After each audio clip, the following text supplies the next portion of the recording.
I call to order the Waverly City Council for April 17th, 2017.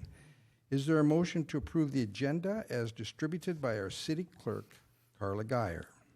So moved. The motion, is there a second? Second. 2 seconds. And council discussion. I'd like to motion to move item number 15. We have a representative here that wishes to talk on this, so we can get them moving back on the road tonight. Move that up to the first item on the agenda. So the 20th Street to the first agenda item. Is there a second? Second. Motion second. All in favor signify with yes. Yes. Approved. All in favor of further discussion on the agenda? All in favor of the amended agenda signify with yes. Yes. Yes. Opposed with no. It becomes our agenda. Is there a motion to approve the April 3rd minutes?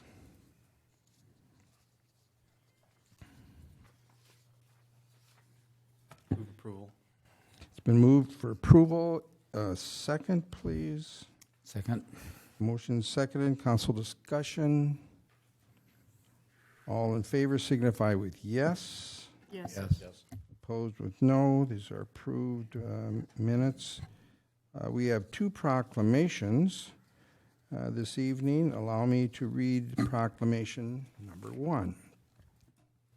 Whereas Iowa's communities and countryside provide the basis for making this a special and unique place to live, and whereas caring residents and citizens desire to build the pride and respect toward our community's natural lands and the environment, knowing that these are essential to the cultural and economic health and vitality of the state where we live, and whereas visitors to Iowa will respect and admire the communities and countryside that make us special, and whereas Iowa's towns and cities recognize the importance of maintaining clean and attractive areas, whereas the Iowa League of Cities serves as the unified voice of cities, providing advocacy, training, and guidance to strengthen Iowa's communities, and whereas Keep Iowa Beautiful, a state affiliate of Keep America Beautiful, works to build partnerships with government organizations, private companies, communities, counties, and volunteer service groups statewide to conduct litter prevention, recycling, beautification,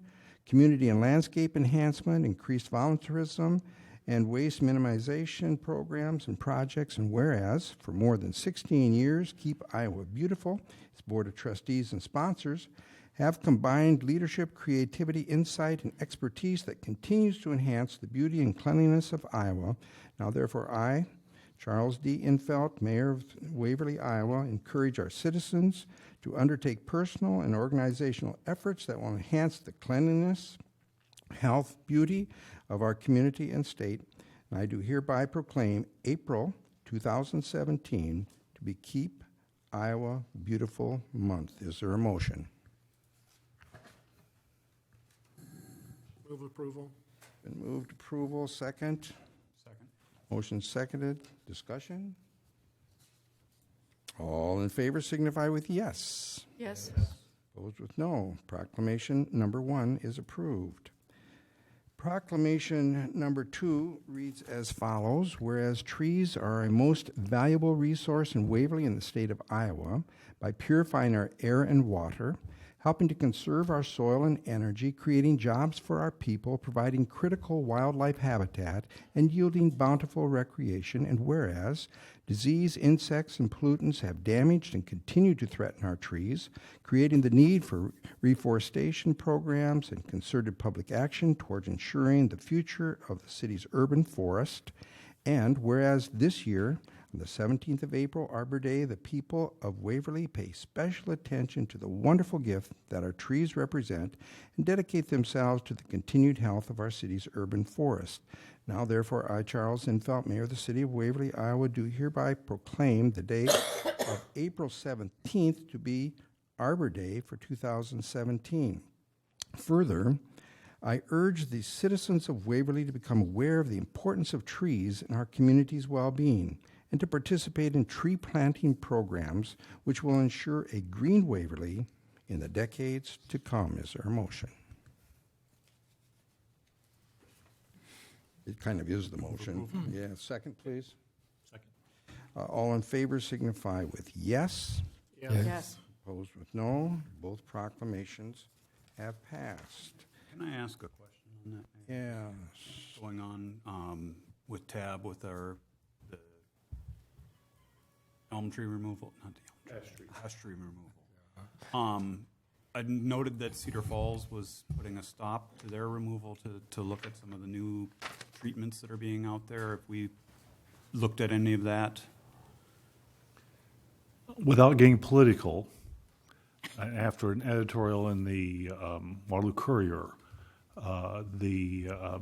there are no new treatments. Okay. And we have looked at that as well. It's about 50-50 across the state that people are either removing them all, of which we are not. We are treating some, and or they are systematically treating and removing. Some communities are treating until they get money to remove, or a cure is found, and there's been no research that's found any cures yet. So we are removing most of ours. Okay. Yeah, thank you. Just a note regarding Arbor Day, is on May 3rd, we will be planting 76 new trees where we have taken ash trees out last year. So we are going to try to replace them as soon as we possibly can. We applaud that. Thank you much. Our guest council person is Brian Bergen. Meeting number 2. So welcome back. Any opening comments? No, I'm good. You're good to go. Welcome back. At this point, I would welcome any comments by the public on any items not on tonight's agenda. Any comments by the public?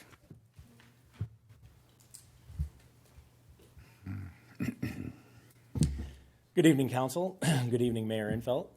Long Evening, time Scott. no see. How's everybody been?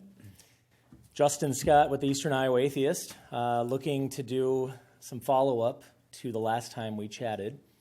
I am curious if any discussion was had over the invocation process for future Waverly City Council meetings. Just comment. We generally don't respond, but Okay. keep going. No, that's fine. That's okay. Well, there may not have been enough opportunity for everybody on the council to see the headlines that the last meeting provided when I asked Mayor Infelt whether or not an atheist member of the community could provide such an invocation. So I wanted to share one of the stories that has made pretty big headlines around the world, not just Waverly, not just Iowa, not just the United States. This is written on the Friendly Atheist blog, a blog that has over 500,000 followers on Facebook. The headline reads, Waverly, Iowa Mayor, if atheists don't like my religious invocations, they should just, quote, be tolerant. So it talks about how I came over here and asked about the invocations. Then he writes, the mayor wasn't having any of it, responding that he offers, quote, theistic prayers as opposed to specifically Christian prayers, as if that should satisfy the atheists. At one point, Infelt said atheists could, quote, say your own quiet little, whatever, reflection you'd like, and later that atheists should, quote, be tolerant of everyone who is religious, which, let's admit, the mayor would never, ever say to Christians if an atheist delivered an invocation every single week. When Justin tried to clarify that there was no invocation representation outside of Infelt's theistic view, the mayor shot back, quote, at this point, there's no representation beyond the theistic approach. That's as broad a prayer as you can get. Justin properly responded that an invocation isn't a prayer and that anyone who wants to deliver one should have that opportunity. So the author goes on to talk about what goes on in the video. He writes, around the 14-minute mark, Justin gets to the crux of the issue, directly asking a council member, quote, if a Waverly resident wanted to deliver an atheist prayer or a secular invocation, would they be invited to? Silence. Then a muttered remark that, quote, we'll cross that bridge later. Justin said he could recommend atheist residents to deliver the invocation if the council was open to it, then sat back down. This is the writer's words, not my words. This is a lawsuit waiting to happen unless the council changes the way it does the invocations. The mayor cannot deliver a prayer to God every week, shutting out every non-religious voice who wants to deliver the invocation instead. Justin gave them enough warning. Now it's on the council members to take action. So with that, I wanted to let you know that I have reached out to another city that provides invocations, and they are open to it. They are not just open to it, they are now allowing me to offer the city's first ever atheist invocation. This city is Bettendorf, Iowa, down in the Quad Cities. I am not a resident of their city. To them, that was no big deal. Lastly, I want to add, if the city council would like any help in drafting any kind of plan or any kind of application process to deliver invocations, I'd be happy to help. When the city of Waterloo announced that they were going to bring invocations back to their city council meetings, I reached out to them, requested an atheist invocation. Reluctantly, they gave in. They obviously saw the light, quote unquote. But a year later, they actually developed a process, and I'd be happy to send that application to all of you.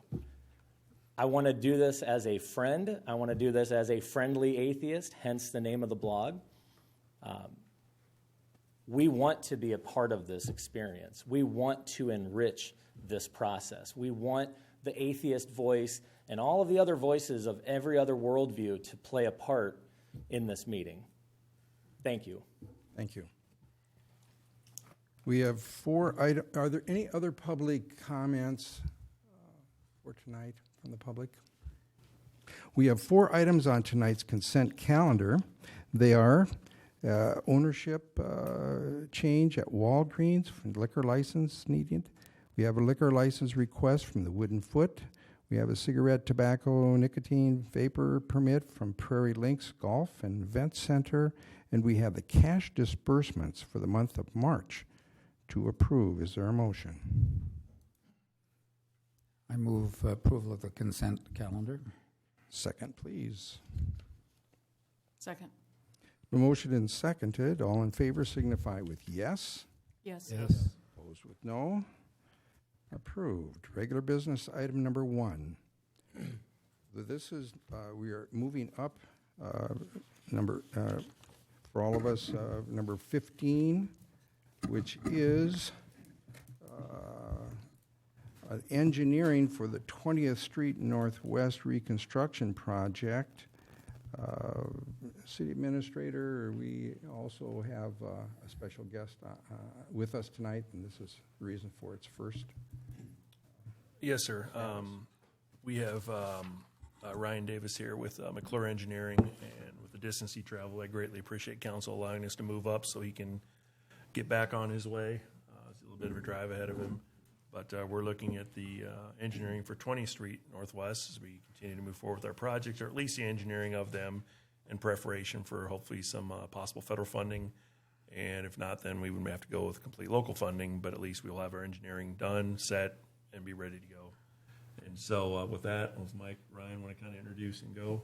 Yeah, I want to give a little bit of background. 20th Street Northwest has been talked about for several years, and we went through a consultant selection process. This was a project identified during the budget session and as well as strategic planning that this is a project that the council wanted to move forward with, and the initial effort in work here is to get a consultant on board to start doing some preliminary design work, as well as engage the neighbors along the corridor for their input. We put together a consultant selection team. I was part of that. James and Edie was also part of it, as well as Bill Werger. So we had 8 firms that were invited to submit statements of qualifications. I think we had 4 that were very good. We invited McClure Engineering for an interview that took place a couple of weeks ago, and I think there was a very strong consensus of our selection committee that they had an excellent team put together that could lead public information meetings, that could develop the design, and one of the most important things along this corridor is the railroad. And their background and experience, they demonstrated that they had almost a superior knowledge and ability to work in that area. When putting this project together, we looked at 3 different phases. It is a 1.5 mile long corridor, and the project kind of divides itself neatly into these 3 sections. We look at the initial effort being phase 1. This is where we have had the strongest concern and comment from the public, and that is to go from 5th Avenue Northwest and to get up to or just past the entrance into Eisenach Village. The area, phase 2, has minimal development at this point, but we know that there's development that is under consideration in the works.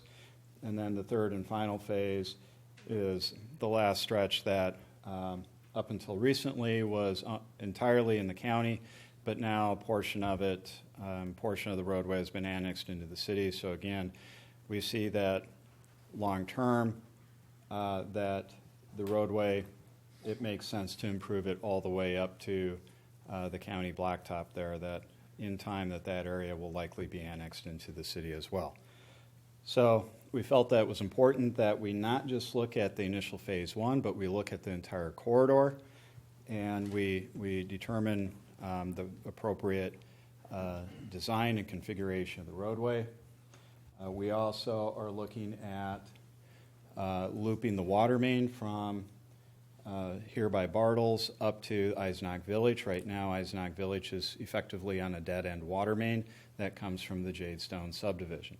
So to connect them through provides enhanced reliability and performance with our water system, as well as adding pedestrian accommodations, we believe, on the east side of the roadway as well. Okay, so that's the overview.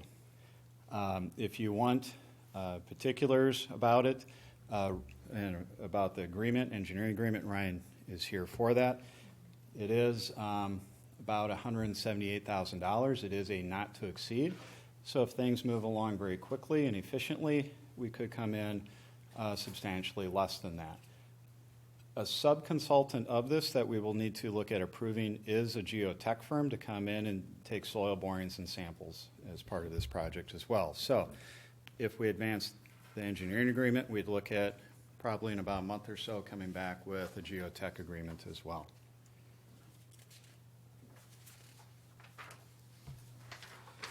Included in the agenda packet, we have some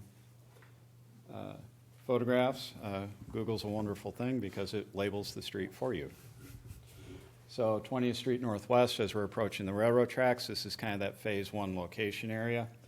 And then as we extend and get past Eisenach, you can see that it very much changes. We now have trees along the corridor, it visually narrows up. This is getting into that phase 2 section, and then phase 3 is very rural with farm fields on both sides. When dealing with the railroad, we would very much like to package another project with this one, and that is rebuilding the approaches to the railroad crossing at 5th Avenue Northwest. So that stretch in between Bartles and Wartburg College. The roadway is really starting to deteriorate, and if we're going to be going through a very, I guess, lengthy and complicated negotiations with the railroad, we want to be able to package and do this crossing at the same time as we would rebuild 20th Street.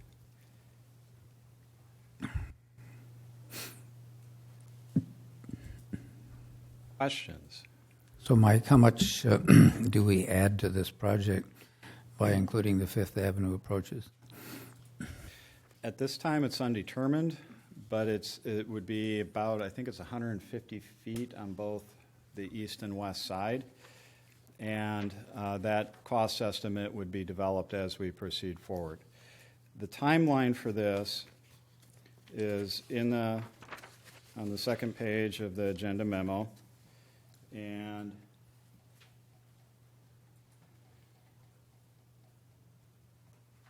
So starting in February, we sent out the request for statements of qualifications. We move on down through the consultant selection. We get to April 17th, which is tonight, to approve the engineering agreement.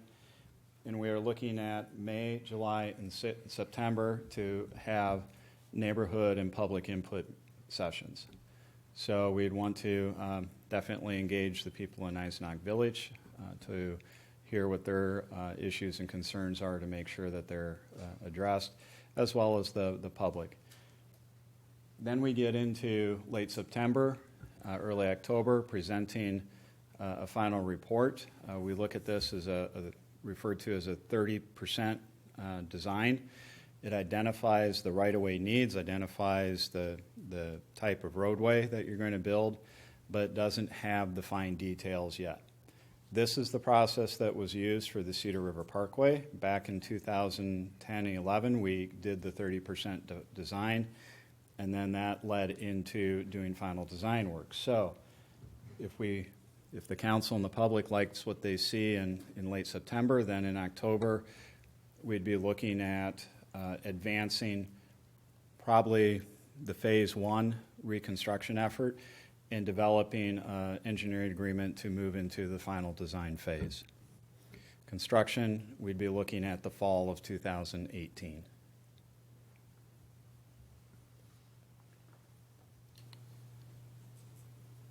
There you go.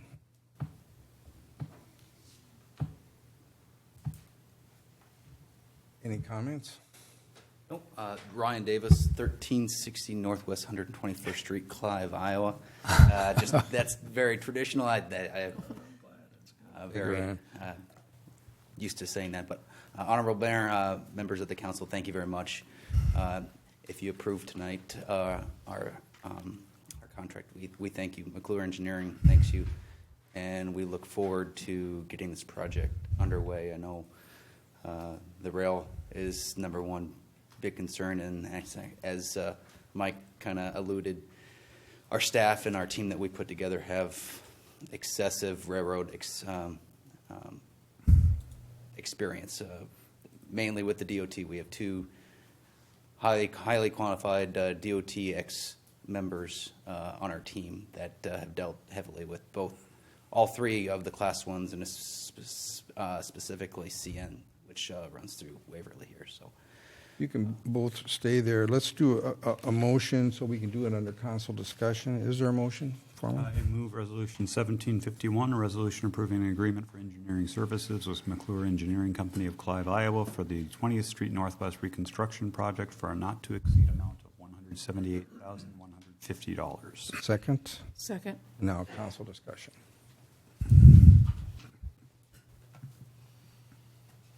Looking forward to seeing this move forward. I've had a lot of interest from the Eisenach neighborhood about getting this improved, so looking forward to getting the ball rolling a little bit further. Are we likely to be at a point somewhere down the road where this project is underway and the people in Eisenach Village actually can't get out of their neighborhood? What will we have them do? That's a great discussion. We're going to develop a helicopter pad and move them over flying across the airport. I was hoping something like that. That's very much part of the discussion that we want to engage the neighbors and the public on, because there is a constructability issue on how do you maintain reasonable access during the construction process. And it's not just access into Eisenach. There are, as you look up and down through here, you got properties on the west and on the east that you're also going to have to look at maintaining access to. So those are excellent questions and concerns that we expect to be raised not only by the public and the council, but also the people that live along the corridor. And we'll work through those issues. Mike, and looking at a couple of photos there, do we anticipate having to relocate electrical utilities also because of their proximity to the road, or? Well, I know that Mid-American Electric is in the process of working with Waverly Utilities on installing a 69 kV along the west side. So we are aware of other utilities, and we've been in communication with Mid-American Electric over the past Bill, was it been a year and a half? I think, did on I this come before process? council once before we Yeah. talked about it and approved it and stuff? Yep, probably more of an issue is on the east side. I think we have some old phone and cable lines maybe. But we'll work with all utilities on pulling them into the design process and letting them know what the schedules and plans are.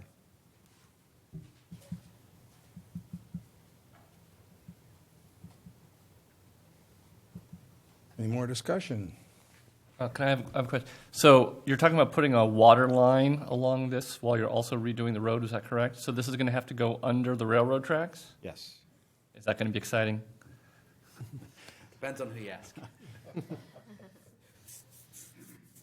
Typically, you would bore, put a casing in, and then the casing acts as a sleeve for your water main that you then slide through. That way you can repair the water main if it ever had to without disturbing the railroad.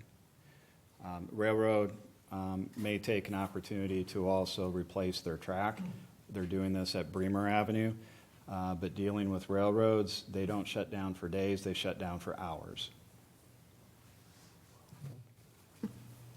More discussion? Yeah, maybe just a comment. I mean, we've been talking about, I think this would be good for Eisenach, but it's also supporting development farther beyond this as well, too. So there may be, just to emphasize that as well. It's good for growth in Waverly. Agree. Roll call vote, Valerie? Resenchek, Yes. Scherer, Yes. Wellstein, Yes. Angus, Yes. Lampy, Yes. Kenzie, Yes. Resolution 17-51 is unanimously approved. That's business item number 15. We return to regular business item number 1, which is to set a public hearing for the revised comprehensive land use plan. This resolve is simply to set the public hearing. So I think let's go directly to a motion. I'll move Resolution 1742, a resolution setting a public hearing for the Waverly Comprehensive Land Use Plan Update 2017 review and future land use map update as amendments to the 2011 Waverly Comprehensive Land Use Plan. And the public hearing would be, Oh, I'm sorry. Is it on there? May 1st at 7 p.m. in the council chambers. thank you. Second, please. Second? Motion seconded. Council discussion. Public input. Roll call vote. Kangas, Yes. Lampy, Yes. Kenzie, Yes. Resenchek, Yes. Scherer, Yes. Wellstein, Yes. Regular business item Resolution 17-42 is unanimously approved. Regular business item number 2 is a discussion of the walking bridges, particularly one eliminated by our dry run project. City Administrator, I think this is a discussion item derived from a complaint coming to us by a landlord, Mr. Mike Gaskell, who is here also. Could you begin, City Administrator, this discussion here? Yes, sir. Mr. Gaskell contacted me some time ago, and we've had a couple discussions on this issue, and I advised him it might be best to come to council and kind of discuss the situation he's facing. He has some properties that, when the dry run went through, we had some low water crossings that were essentially removed, and then some of the pedestrian bridges that were in the right-of-way or in the dry run area itself, wooden, both the ones we're talking about were also removed. We disposed of them as they were starting to rot and some boards are missing. At that point in time, they were seen as an impediment to the water process that was done, and so they were not replaced. And I know Mr. Gaskell shared some concerns about that and the students that may rent the properties and the people in the area in general and how they then access across the dry run. So I invite him to come and talk to council. And if you'd like to go ahead and speak to council and kind of Mike? outline the questions you have and the issues we've talked about, that'd be great.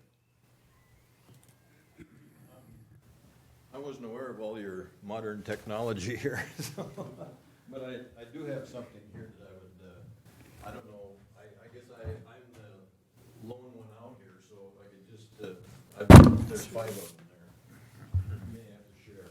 Yeah, and speak right into the mic. You can take it over there and.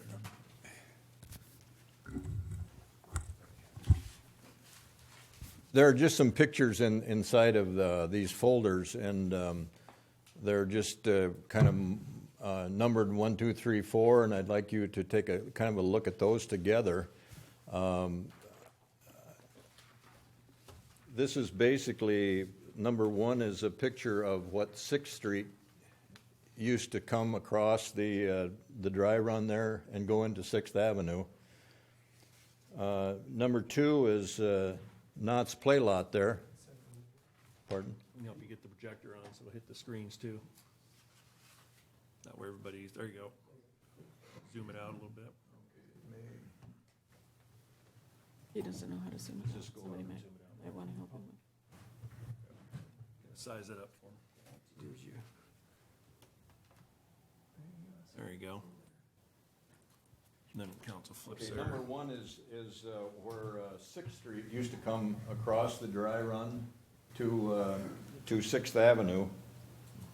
Number 2 is a picture of right there at that point is where Knott's Play Lot is. There's a small little park there with a basket that you can see, a shooting little area there.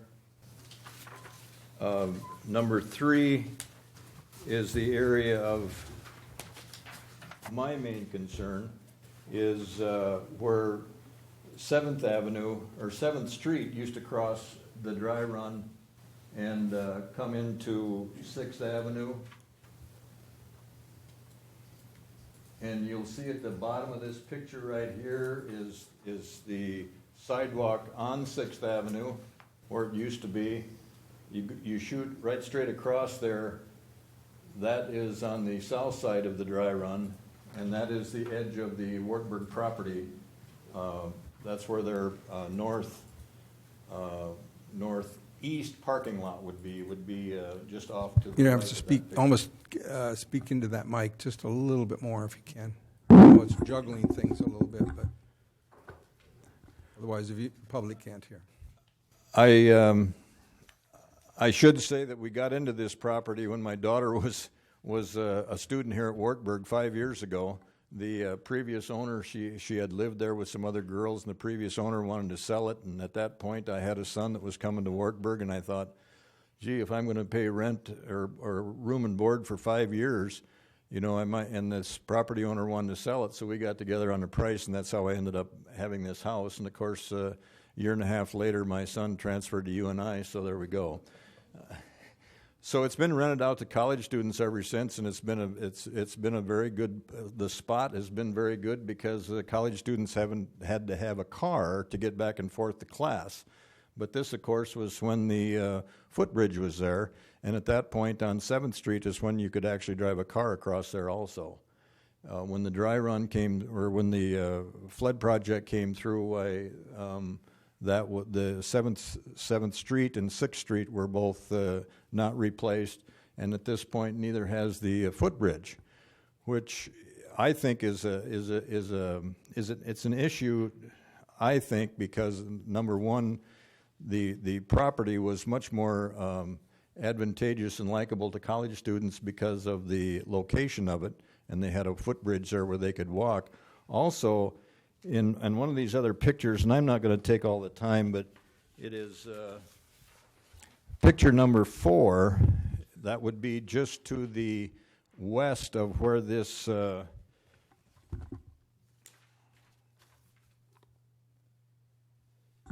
would be just to the west of where this footbridge came across. Is the, if you'll see kind of in those evergreen trees off there to the upper left, that's a Frisbee golf course there. Without that footbridge, it kind of cuts that access to that part of the Frisbee golf course off. Sure, you can get to it from the other directions, but it kind of eliminates an access to the golf course coming from, or the Frisbee golf course coming from that side. And like I say, with Knott's Park was just to the right of where that footbridge came across, and it really severely limits the access to that little park there also without that footbridge coming across.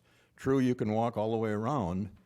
Right now, I just checked on it, and the dry run is dry, so you can walk across it now, but it's probably not the way it was designed to be to be walked across.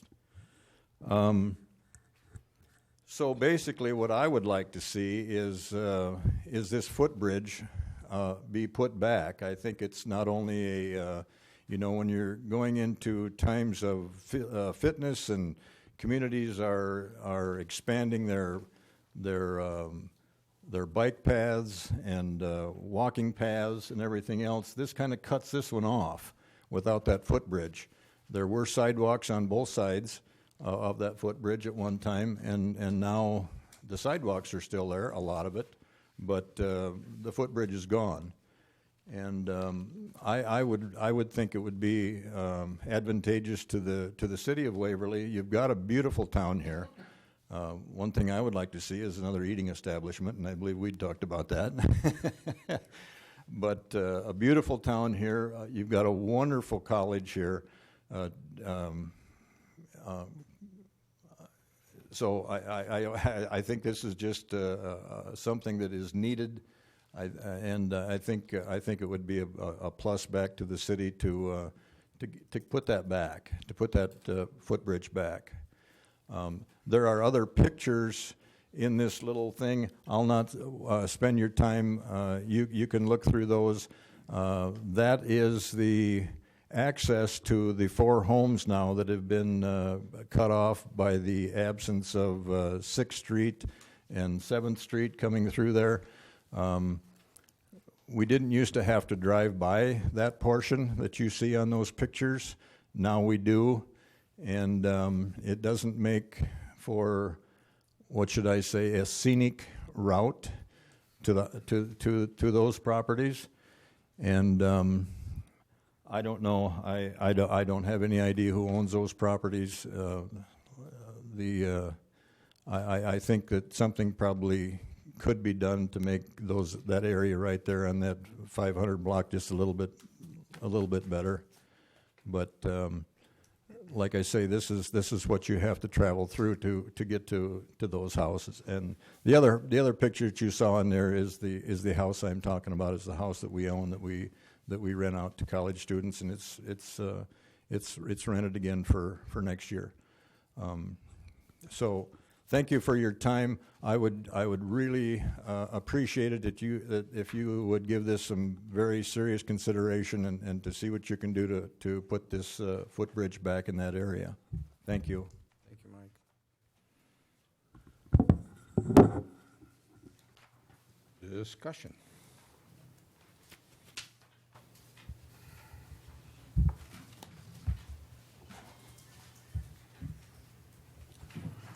Because I'm just curious, where do we go from here? Well, I guess that's why we'll have discussion as to what the thoughts of council are. I think we still have, from the other bridges, we have 1 or 2 of the more steel-structured bridges that were taken out. We have 2. We don't know if the span's enough to cross this because it did widen out when we did the Dry Run Creek. We can look at that as well.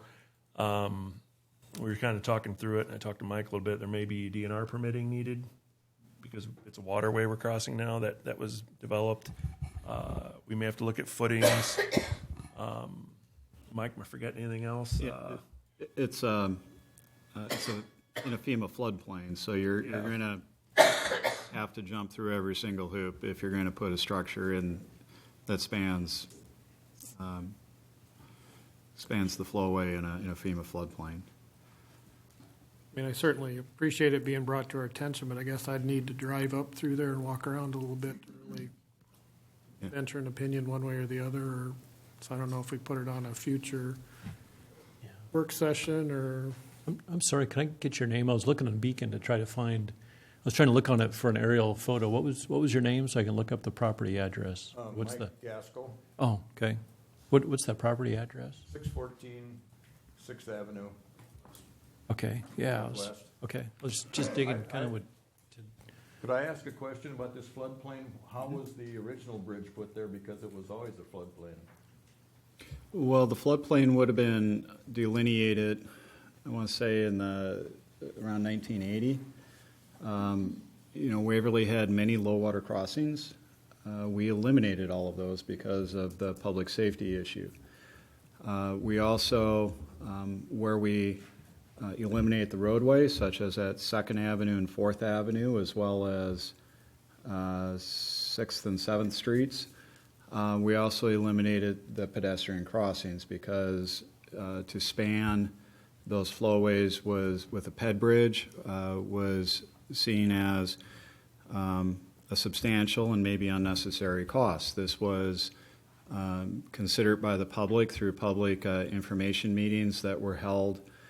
I want to say it was 2011, but then things, once we got the funding, we went through a final design process in 2014, and the plan that we in effect followed was the plan from, I think it was October of 2014, that showed the removal of the roadways and as well as the ped crossings at those locations.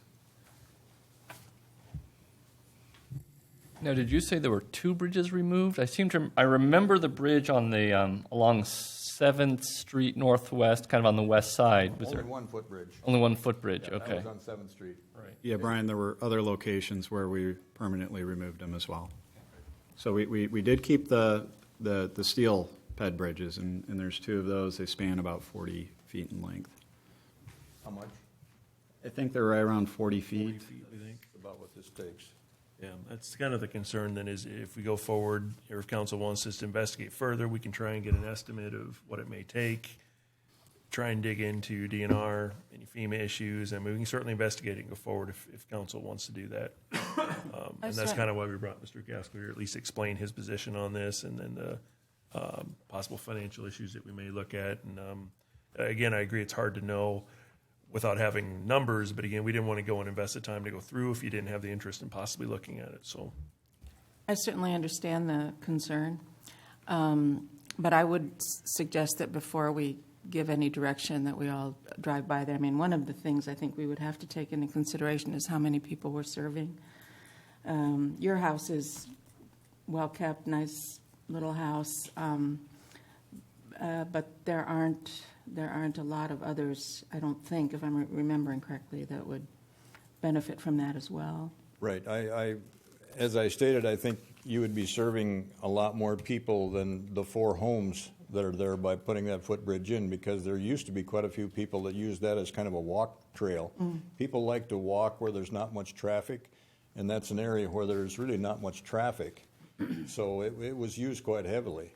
That little Knott's Park there is used just a shooting hoop right there. There were 2 kids shooting balls at that basket when I came, and so you would think that an area that small probably wouldn't be used that much, but it really is. It's a kind of a confined area that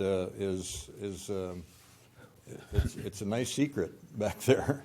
And the people that do a lot of walking, they really did use that area back there quite a bit. So, and thank you very much for your time. I appreciate it. Thank you. Last comments before we marching orders for Mr. Bronner? okay, do you want to give like a week or so to maybe take a quick look, and maybe on study session we'll kind of reconvene, talk a little more, and maybe set some direction? Is that fair? I think that sounds good. Thank you, Mike. Regular business item number 3 is to send back for reconsideration a variance denial by the Board of Adjustments, given new information and some survey work. City Administrator for the public, what's the process here? Why is it here? I'll have Ben kind of speak to this as well, but we had a item go before the Board of Adjustment, and I think it was turned down.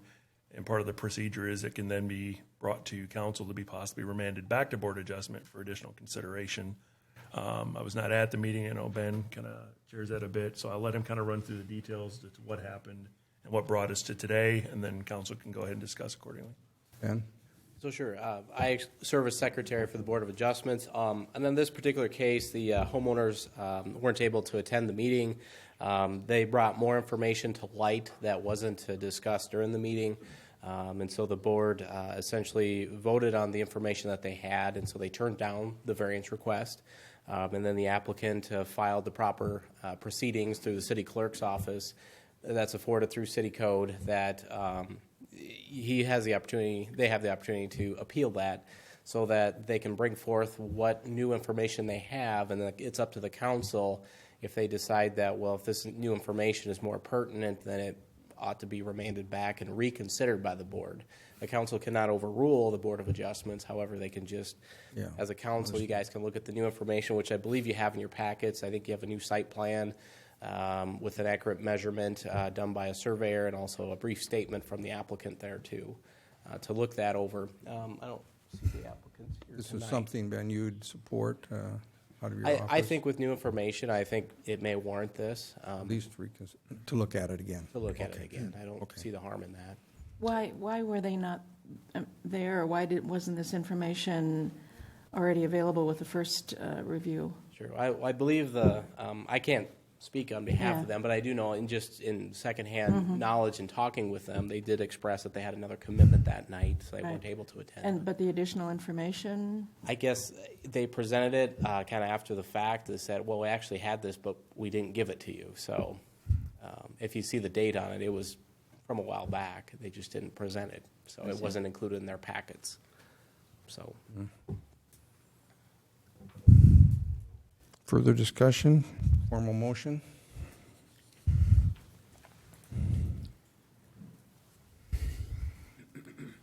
I'll move Resolution 1743, a resolution approving the appeal of a Board of Adjustment decision for 1410 Roundhorn Street, and to remand the variance case back to Waverly Board of Adjustments. Second, please.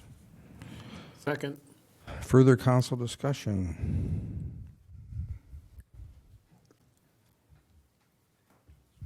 Well, I hate to make Ben keep walking, but maybe he could come back one more time and just, in just a nutshell, can you say what is actually the issue here? Why do they want the variance? Well, essentially, they're doing a building addition onto it'd be the corner of their home where the garage is, so they want to come closer to the street and then closer to their side property line.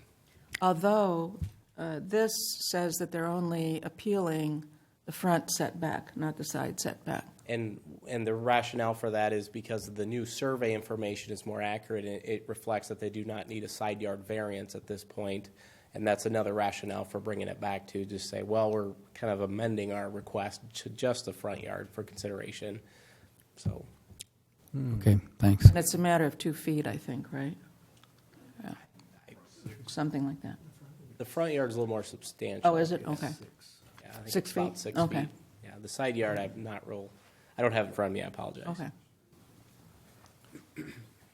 Further discussion? Public input?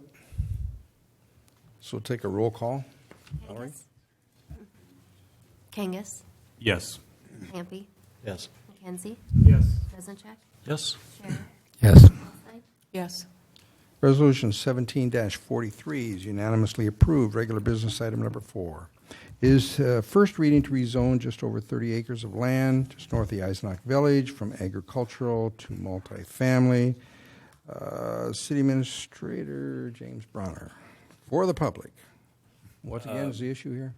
Yes, sir. This is a property that was brought before the council at one time earlier. Echo Development had entered into a zoning request at the time. During that meeting, they requested to pull the application back to provide more information, as was requested at the time by the public and some of the residents that live in the area. So it's my understanding they did meet with the individuals, the public in that area, to provide more information. I know there's a site plan that's been attached to this as well. And so at that point, it was determined that it would be more feasible for Bartles themselves to bring the application back, since they are the ones doing the zoning and purchasing the property and signing the development agreement that would limit it to, I believe, 4 properties continuous. So that's kind of what brings us to where we are today. It's the secondary application from Bartles itself instead of the original one that was pulled and Which would allow dispensed. for Eisenach Village to move further north, because they're going to be landlocked. That's so- my understanding, sir. Yes. Yes, that's the intent of the agreement that was signed as well for this property. Yeah. I know we have individuals here that can speak to that, but that's my understanding. Sounds noble. Now, we had a number of homeowners signed a petition. Has the petition gone away? What's the latest on that one? I don't know. sir. I've not seen it again. I don't know what the petition is, if it's being recirculated. I don't have any knowledge on that. Okay, but, all right. Okay, let's go to a formal motion. I'll move the first reading of ordinance 1023, an ordinance amending section 100.3.02 of the Waverly City Code, providing for 31.49 acres located on the east side of 20th Street Northwest and 2,200 feet north of Knight Avenue from Agricultural District A1 to Multiple Family Residential District R3, subject to the signed zoning agreement limiting construction of up to 4 attached residences per structure, and setting May 1st, 2017 at 7 p.m. in the council chambers of City Hall as the date, time, and place for a public hearing. Second? Second. Motion seconded. Council discussion. Further discussion. I guess this was, okay, now did this go before planning and zoning a second time? Yes, okay. And it was unanimously approved? Yes, I believe it was. Okay. It's an interesting proposal, but I was a little blindsided when I looked at the design and realized that north is on the right side. I couldn't wrap my head around where we were going. You just needed to turn it. I was looking at it on my screen. Public, this is city council in action. I guess my only question, and there is, I mean, I've talked to some of the homeowners and they're kind of sitting tight, kind of waiting to see what the conversation is tonight. And I think the conversation went from the concern of a developer changing it to R3 without a plan. And of course, many homeowners would be concerned. I was concerned. I'm close, but not immediately next to it. And then Bartles came forth, and of course we're neighbors to Bartles, and that's an excellent facility. It's great for the community, and I was glad to see that. My only, I shouldn't say fear, but my concern is that it would ever not become Bartles. And I think they took one step forward and limited to fourplex, or the part that it's limited to 4 units. So right now we really don't know. I mean, the Echo development, the Bartles, there's a purchase agreement, but landowners, they don't have any proof that will happen. I mean, if that builds out to the way the plan is, personally, I'm not going to speak for the landowners, but personally, I think that's excellent. But I would personally, and I think, I don't want to speak for all the people, but if I was right next to it, one of the things I would require is that the R3 is tied to the ownership of Bartles, and if Bartles, for some reason, if that changes, it goes back to A1, because R3 can be a lot of things that I don't want there, but I do want Bartles there, or Eisenach, the second phase, or whatever that might be called. So that would be my, if we can convince, or if we can provide the landowners security that it will be Eisenach, in my mind, we couldn't have better neighbors. And I have a little bit of concern with, and I'm sure that will evolve, but there's a discussion of some ponds there. But I'm not sure and maybe you can speak to it, I'm not sure but their water retention, I'm not sure how deep they will be. And to me, I'm a little bit concerned as a homeowner with children, what that might be. First, if it's a pond, that could be a little bit of an attractive nuisance for kids. I mean, they're going to want to play there. If it's a waterway that dries, that's just nice green space. But if it doesn't get dry, that could become, it could become a wildlife area for wildlife we probably don't want, or whatever is back there, So that'd be a different concern is what the water retention would be, and if we can get some definitive explanation of what that'll be exactly. So, it's a legitimate question. Deb, could you come to any chance that this would not be Eisenach Village? No. Deb Schroeder, President and CEO at Bartles Lutheran Retirement Community. Yeah, we have a legally binding purchase agreement with Echo Development, and it's just contingent on the rezoning to R3. So when this is accomplished after the third reading, then we'll be ready to close on the property. So there's no doubt in my mind that we will be purchasing the land. And I have stated that to the public community meeting that we held, and so.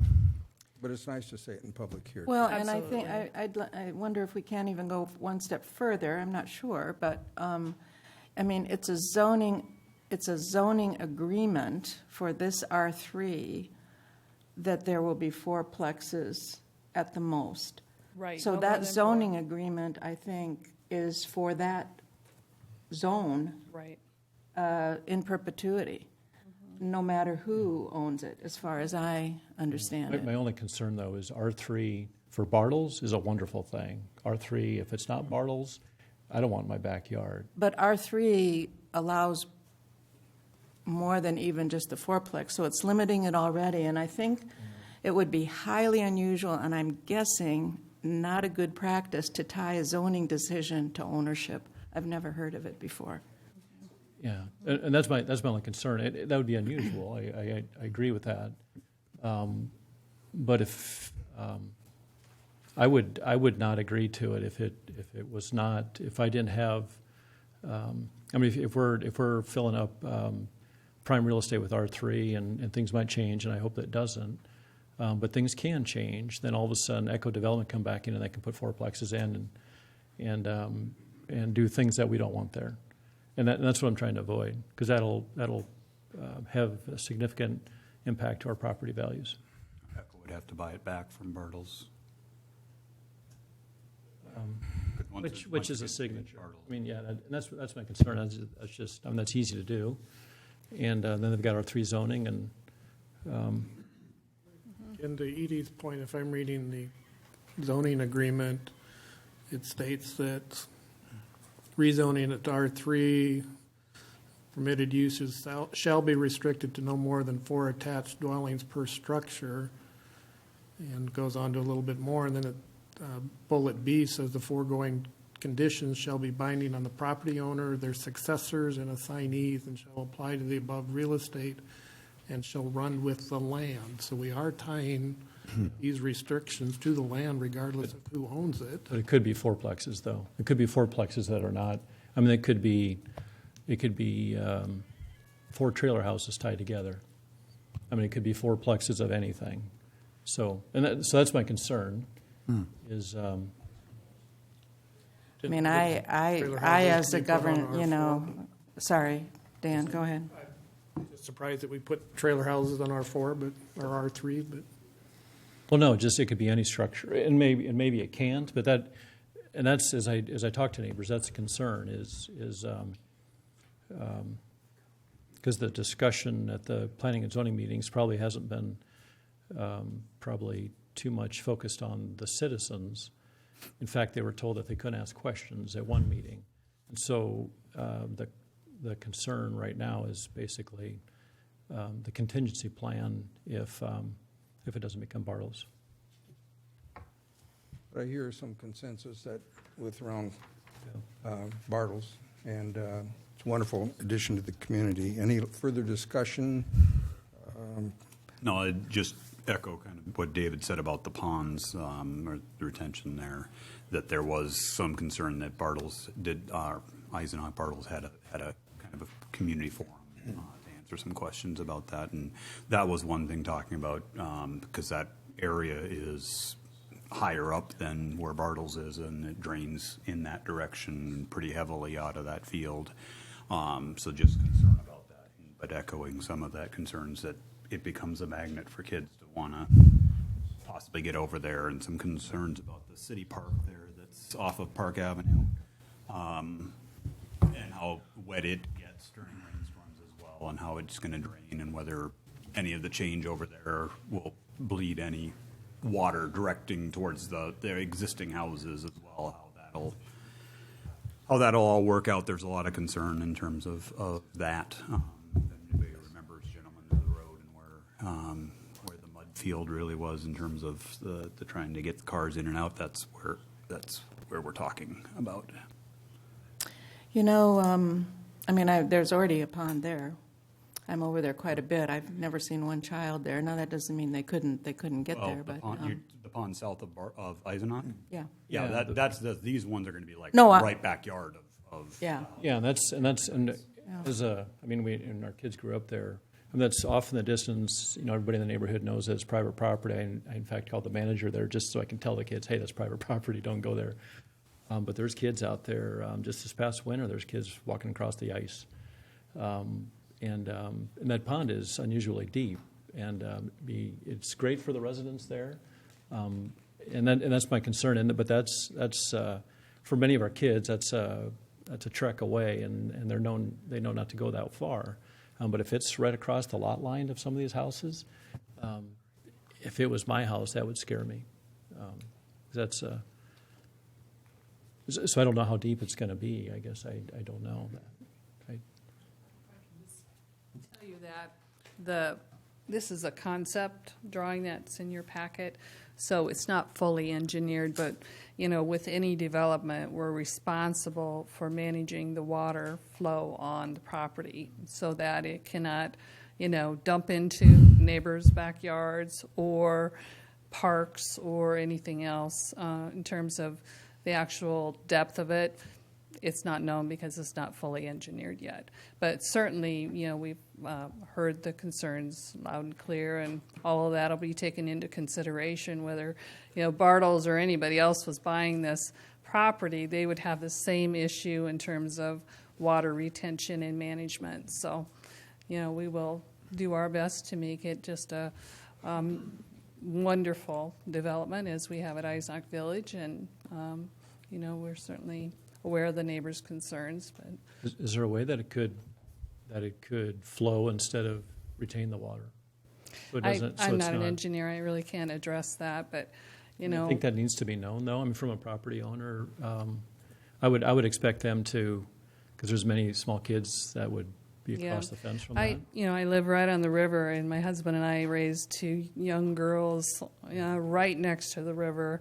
And, you know, as we've always said, you have to teach your kids about water safety and about all of that. So, you know, that's just anywhere there's water. You have. But they didn't buy water property, though. Well, it's highly desirable. I'll guarantee you. Our pond lots are the fastest to sell. So, anyway. Thank you for your consideration. Yes, thank you.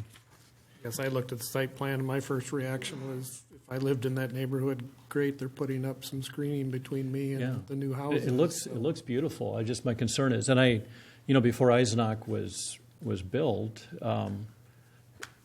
before there was any houses out there and the pond was dug, we actually sledded down that hill. The pond was so deep, and our kids were young enough, it was fun for them. Of course, when it was built, we stayed out of there because it's private property, but that is so deep that's my concern is if that was literally across the fence, that would be scary for a homeowner. And you know, some would think it's attractive to them, but it's not theirs, so they can't use it. But I know many are concerned that it could be a concern for children.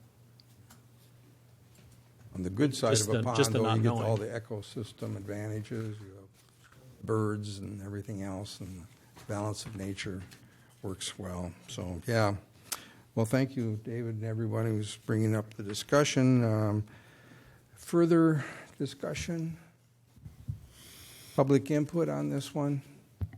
This is the first reading. Roll call vote, please.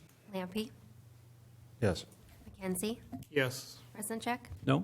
Scherer, Yes. Wallstein, Yes. Kangas, Yes. First reading of ordinance 1023 passes by 5-1. Regular business item number 5 is it's a rebate on the potentially renovated Red Fox Inn. City Administrator, this looks like a happy one. A little background information for the public would be helpful. Yes, sir. I think everybody's aware, obviously, where the Red Fox Inn is on the west side of the city. It's no secret over the years it has kind of started to decline in appearance and in the activity at the hotel itself. We have local investors that have come to the city to look at rehabbing that structure and taking it back to what it used to be to help benefit the community. And so I know economic development, Bill has looked through the possibility of using incremental increases in property values, hotel motel tax, et cetera, to kind of bring this to you to look at possibility of providing that funding if it does increase in value, and we do have increased hotel motel tax. Of course, if that doesn't occur, the incentives don't occur either. So I think we're at a minimal risk, if any risk, of the city from a financial standpoint for this going forward. That's kind of what brought us to this juncture with the city, is to look at that possible agreement. And I'll let Bill kind of run through the detail of what we have, the calculations we come up with, and kind of where we're sitting as far as the rebates that we're talking about. When we evaluated this project, we looked at what we had done for the downtown cobblestone and kind of used that as some kind of a guide. Although they're somewhat different projects, they are the same kind of business and the same desires of having a kind of a landmark type property, whether it be downtown or on the west end, where the old Red Fox Inn was a landmark property when it was in its heyday. We did have to compare the valuations of the two structures, and so the downtown hotel was valued in that 3.5 or 3.6 million, and this one is projected to be a minimum valuation of $2 million when it's done. So that's the difference between the rebates we looked at for tax increment financing. Whereas the downtown hotel got about $340,000, this one is about $160,000 to $200,000 based on the projections that we make. When we did these spreadsheets, we try to estimate the kinds of numbers that we could see generated and try to be realistic about it. But those will depend upon the valuations that are agreed on by the assessor, and then basically what the tax rates are. So we try to project those using today's dollars. So we had about $160,000. If there is more than that in valuation, that could go as high as $200,000. We capped it at $200,000 on this agreement. The second part of that is a way of incenting the project to generate sales tax revenue, and so we looked at the hotel's approximate, or I guess the hotel motel tax that it generated in 2016. And I believe we put a base at $28,000, but I believe it was even less than $25,000, just a little less than $25,000 this year in that. So we did put the base a little higher than what the actual was for 2016. But we looked at rebating taxes over 7 years, the motel taxes that were generated over $28,000 over that 7 years, and 90% of those taxes. So you'd still keep that base of 28, and you'd get 10% increase over 10 years. That would help the group with their operation of that hotel over the next 7 years, or the 7 years after it was completed. It would also look at, this is a phased project, and this is the first phase we're looking at. The first phase will do the front structures and will not do that east building, which is connected by the pool area, I believe, the connection between. So we put a $3.5 million minimum that has to be invested. But I'm listening to the group, and they're probably going to invest more than that to do what needs to be done to that front building. The front building includes more than just hotel rooms. The auditor or the assessor says it's 48 rooms, and I think there may have been 55 rooms, and I'm not sure where we're at, but somewhere between 48 and 55 in that front structure. But it also has a full-service restaurant. It also has a full-service lounge. It has banquet rooms. It has a much bigger facility for operation if you compared it with the cobblestone. So it's one of those things that it's hard to compare things together when they're not exactly the same. But what we've tried to do is give an incentive that will help the developers through this process, and give them some incentives that will help them over the next 7 years as they develop this project. Do you have any questions about what was in the memo and kind of the numbers that we've projected on the spreadsheets. I just have a question about, well, one question I have is, in the materials, we are talking about rebatement, correct? Because one of the spreadsheets calls it abatement, and I just want to make sure we're talking about rebatement. It is rebate. Okay. Yeah, it's not abatement. If that was done, it was probably because I was using a spreadsheet and I may not have changed the title Okay. properly. So it is rebates only. It's after we've collected it that we certify what they've collected and we determine what the amount of rebate is from the hotel motel tax. And then in the taxes, we do the same type of calculation.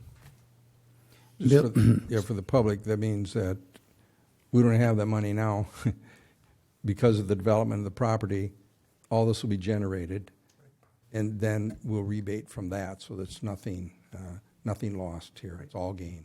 Okay. And one thing about the when you use hotel motel tax, this is we want to use hotel motel tax for tourism and that kind of and development. And frankly, an upscale hotel and convention center is just kind of the epitome of what tourism is. If you can bring those people in for these big events, that's really adding more dollars. It's multiplying those dollars. It'll be out on that end of the town where the fairgrounds will be located in Champions Ridge, and so that'll add to that West End kind of renaissance out there. So we think it's a great project to support. We know it's going to be better than what it looks like now. So it's certainly got to be an improvement, and we think it'll be a great improvement to the West End. And the calculations are based on just slightly increased occupancy rates? Is that what you're saying? The occupancy rates were projected by the development group. We settled on just putting in $1 million of, I think, increase, or the total receipts. Mm-hmm. But it could be more than that, and Right. there's not a maximum on the motel tax, because we figure if they Yeah. make more, Right. they could generate more, and it's still limited to 7 years. But just in terms of demand, anticipating demand,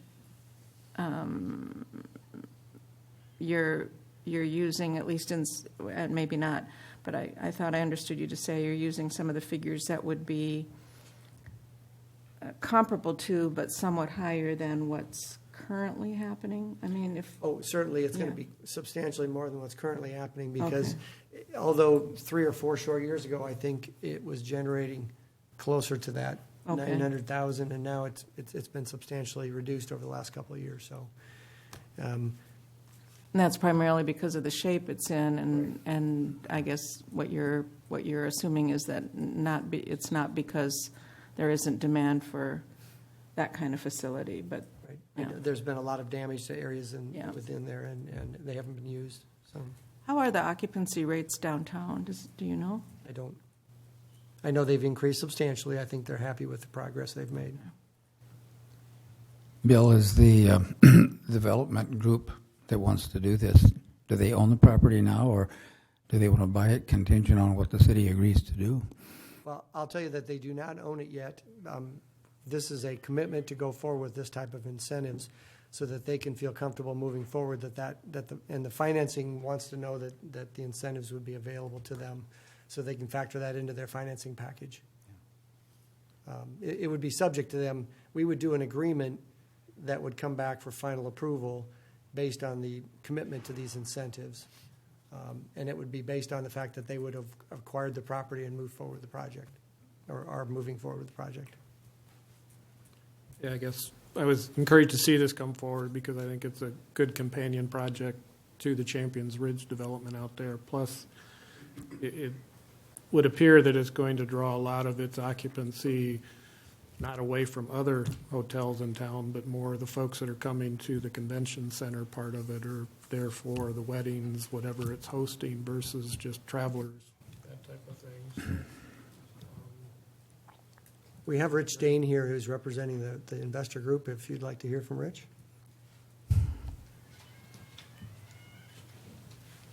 Thank you. Rich Dane, 1700 West Bremer. Mr. Mayor, members of council, thank you. I guess I had a very intentional presentation, but Bill's done such a good job, and you don't need to stay here all night. If there's any questions, I'd certainly be happy to address them. We're basically of the belief, Edie, that we will increase routine occupancy by about double. And our primary focus is going to be in the banquet and convention business. We've got to be able to address the needs that aren't addressed here in Waverly today.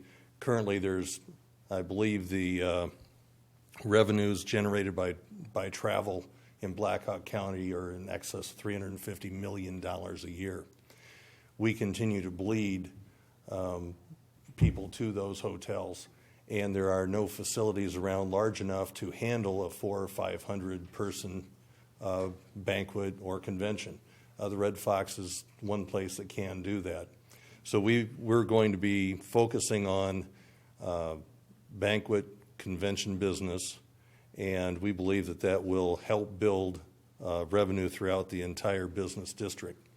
It's estimated that an individual attending a convention spends between $130 and $210 per day on their entire package. That's going into incidentals, shopping, whatever the spouse might be doing while the other is at the convention. So we believe it's going to be a way to stabilize this property, and the $1 million that we're looking at on an annualized basis is 30% greater than the Red Fox was in the past, and will represent only room rate. Daily room rate does not bring into account any of the revenues generated by the restaurant, by the bar, any of the incidentals that go along with that. So we believe that it will help build sales tax revenue to the community, as well as the real estate tax revenues. So we think that it's going to do a pretty good job of building the tax base, taking a position that currently the Red Fox is deteriorating at a rapid rate. It's very possible that Abe Downing, which probably most people in here at one time or another have enjoyed, can't even come back. It's been completely ruined. Right now it looks like it's going to be a real good restroom. That's a shame, but that's what's happened to the facility. So it's time, it's almost in foreclosure. The out-of-state owners really don't care what the western corridor looks like. As you drive up it, you first see a slough and then you see the Red Fox, and I'm not sure which is worse appearing.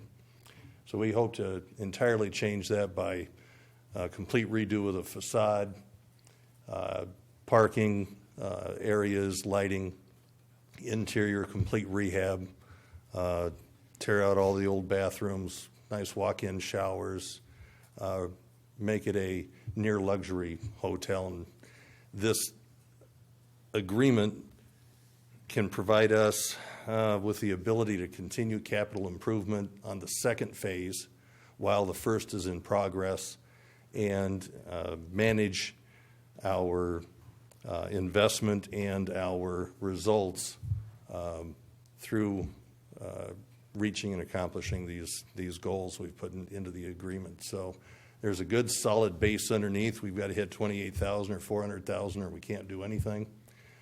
So it's a challenge, and we believe that it's one that we can step up and make happen for Waverly. Sounds great. Let's go to a motion. Can you stay right there, and we'll do discussion around after a motion? I'll move resolution. Go, David.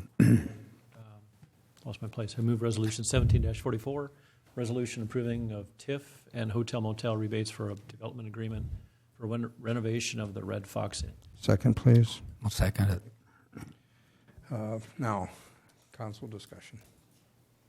If this were to all go forward, and you just mentioned the first and second phase, would you use the eastern section at all, or just leave it empty until you were ready to have it be completed? Very lucky for us, and I'm going to say for the current tax revenues, the structure is really built so that we're able to do all of the rehab from the pool west, including the banquet facilities, bar, etc. We're able to do that and keep the east building open. Over the last year, the Red Foxes averaged 20 rooms per night. There's over 60 in that east wing. We will hit those real hard, get them cleaned up, refurbished, and then continue to use that throughout our reconstruction. This will probably be a 12 to 18 month period just in order to get the west portion done. It's going to be labor intensive and capital heavy. And you're going to keep the pool? Yes.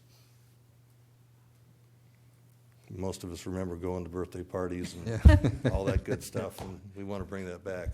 New Year's Eves were spent around the pool. You have a blushing council. I don't know why. Oh, boy. Yeah, a lot of us probably have memories of Red Fox. Are you going to keep the name? Or is that going to be different? Still working on it. Pressure you. Sorry. Still working on it. There's good and there's bad. Yeah, I know. That's a deal in itself. But some good. Public input, well, you can stay there. Any public input on this one? Council, I think we kind of read in here. Roll call vote? McKenzie? Yes. Reznacek? Yes? Scherer? Yes. Wallstein? Yes. Kangas? Yes. Lampy? Yes. Resolution 17-44, unanimously passed. Regular business item, thank you, Rich Thank you Dane. all. He's also Vice President of Planning and Zoning. Thank you for your service to the city. Regular business item number 6 is a resolve to support state workforce housing tax credits for the old CUNA building project. Again, City Administrator here, this project is pretty far down the road with that Iowa Finance Authority tax credit grant, but this is a variation with the economic, maybe a little explanation for the public.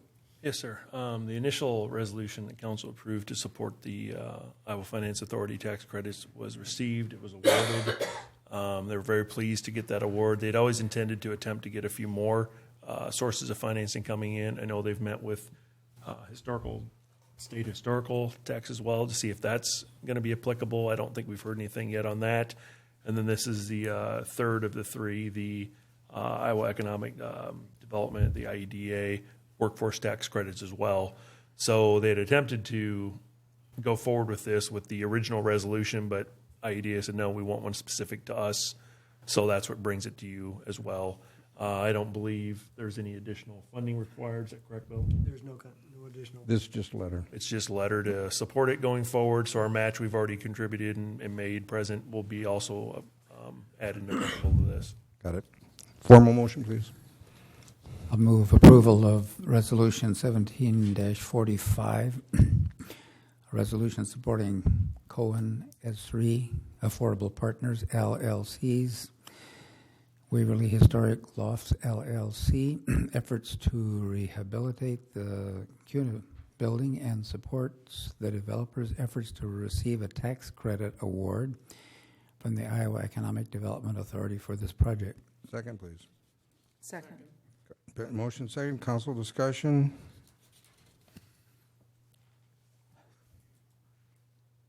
Public input. Roll call vote. Reznacek? Yes? Scherer? Yes. Wallstein? Yes. Kangas? Yes. Lampy? Yes. McKenzie? Yes. Resolution 17-45 unanimously approved. Regular business item number 7 is the first reading to change the current R3, R4 zoning with a new set of language for R3, R4. I think we'd all benefit having this explained one more time before this vote on the first reading, what we're doing. Yes, sir. I know this has gone through planning and zoning. It's a recommendation coming from them. I think Ben, of course, being the liaison between that and the offices would be a great one to have explained kind of what's being proposed, the changes at hand, and kind of what you're being expected to look at today. So, Ben, if you would. Sure. Thank you. So you see here, excuse me, the R3 and the R4 residential districts. Waverly essentially has 5 residential districts. You have your R1, R1A, R2, which the council previously approved. Those are now ordinance. The R3 and R4 are kind of consider the companion rezoning districts to those. What we've done is we looked at the different housing types, and the realization was that developers, if they wanted to do a smaller lot size, typically you could rezone it to an R3 or an R4 to get a detached single family on a smaller lot. Well, when you're rezoning mass acres, you saw that tonight too. What could you do? Well, with today's R3, it's kind of, I'll call it the Wild West. You can have detached single family, you can have condos, you can have triplexes, you can have fourplexes, or you can have apartment buildings. And so what staff did is worked with our commission and trying to find language to clarify that a little more so that we've already accomplished our small lot detached single family allowances in our R1, R1A, and R2 districts. So now we're focused on the R3 and R4. And what you see before you is R3, I'm calling it the townhome residential. We're looking at, in terms of attaching homes horizontally versus vertically. You can do 2, 3, or 4 attached in a horizontal fashion. We're seeking to restrict the public access points onto public roadways to 2 every 150 feet. The intent here is to provide common drive accesses so that you're not providing an entry point every 22 feet or so, on a public street. And we're anticipating the R3 would be ideally located on a collector street that would serve kind of a pipeline to other neighborhoods.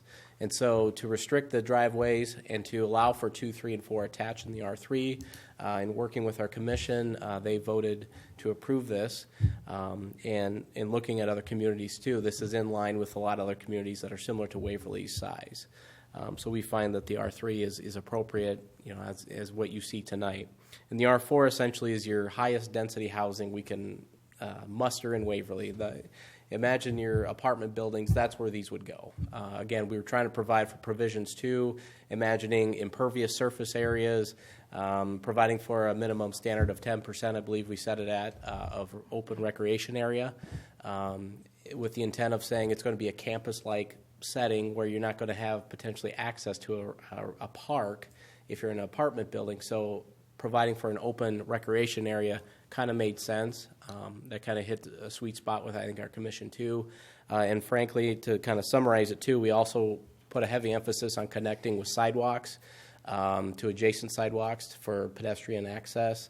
You kind of heard a little bit about that tonight on a different issue, but Waverly does value its trails, and having sidewalks that are connecting to each other, not just dead ending at properties, it makes sense. So we're providing for that as well in our ordinance. So hopefully I summarized everything that you see. Oh, and then the site plan, thanks, Bill. Site plan component is something that we wanted to put in here as well.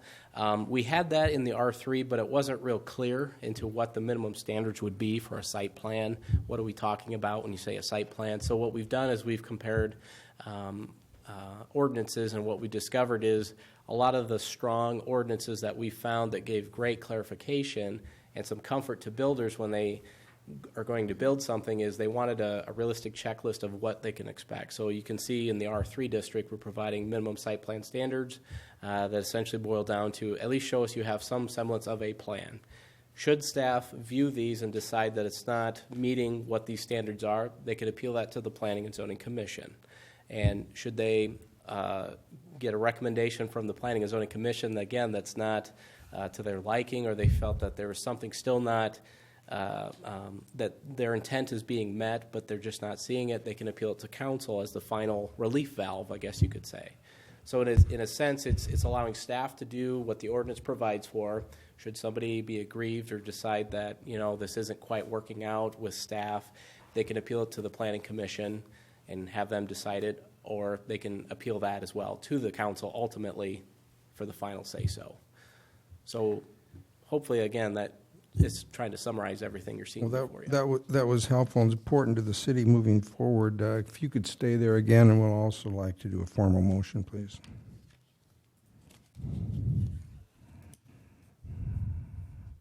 I would move the first reading of ordinance 1024, and ordinance amending sections 100.8 and 100.9 of the Waverly Code, providing for replacement of the current R3 multiple family residential district and R4 multifamily transitional district language with new R3 townhome residential district and R4 apartment residential district language, and setting May 1st, 2017 at 7 p.m.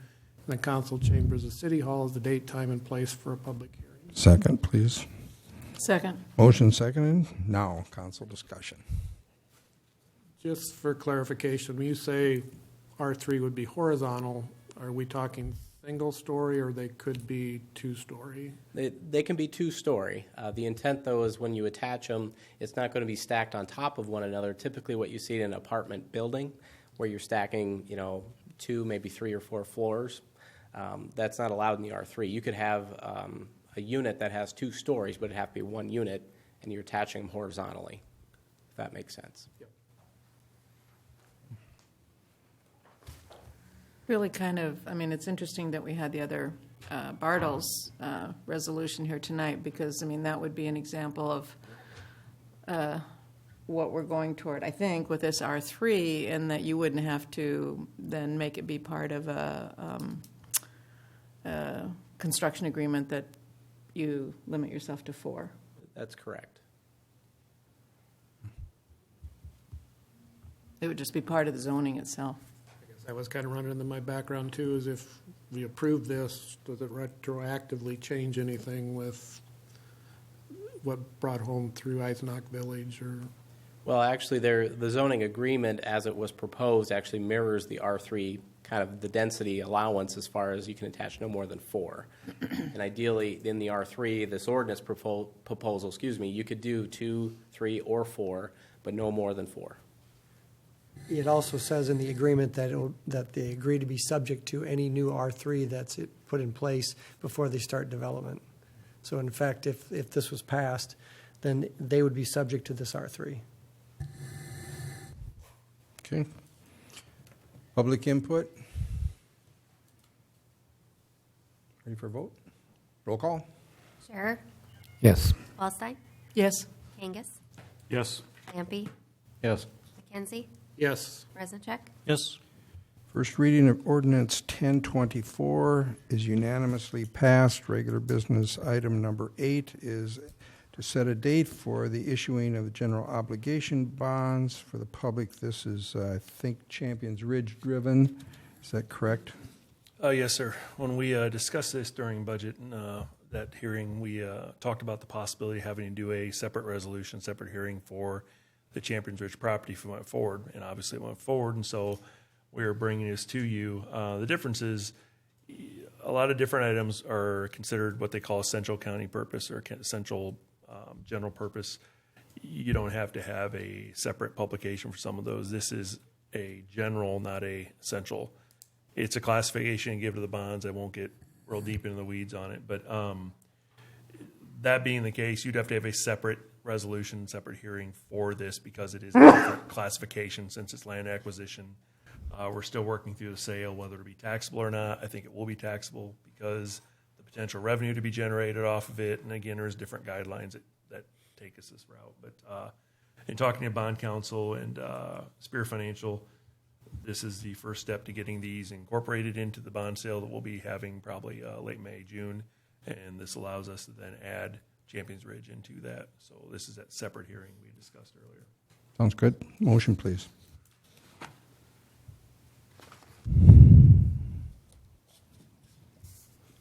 Move resolution 1746, a resolution fixing date for a meeting on the authorization issuance of not to exceed $650,000 general obligation bond or capital loan notes of the City of Waverly, State of Iowa, for general corporate purposes as May 1st, 2017 at 7 p.m.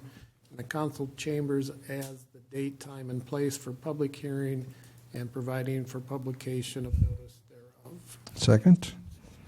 Second. Motion seconded. Council discussion. Public input. Roll call vote. Waldstein, Yes. Kangas, Yes. Lampy, Yes. McKenzie, Yes. Reznacek, Yes. Scherer, Yes. Resolution 17-46 is unanimously approved. Regular business item number 9 is to pay TIF rebates due for this fiscal year for projects we've already approved and are now due. A motion, please. I'll move Resolution 1747, a resolution approving the payment of TIF rebates to be paid in this fiscal year 2016-17 for the following: Fairway Stores, Inc., $20,000, GMT Corporation, $76,677.20, Carmi Flavor and Fragrance Company, $14,693.89, and Waverly Hotel Group, the Cobblestone, $51,819.60. Second, please. Second. Motion second and council discussion. Public input. Just a quick question on Carmi. Do we have two agreements with them? We're not paying on one of those? Right. I tried to put that in, I put that in the memo because I wanted to make sure that was clear that there are two of them. One of them we're not paying, and it would be completed after this year, and then this one we are paying because this was just tied to property tax. Wanted the public to be aware of that. They're aware of the ongoing issues with part of that. So. Thank you, Dan. More council? Public input? Roll call vote, please. Kangas, Yes. Lampy, Yes. McKenzie, Yes. Resnick, Yes. Scherer, Yes. Waldstein, Yes.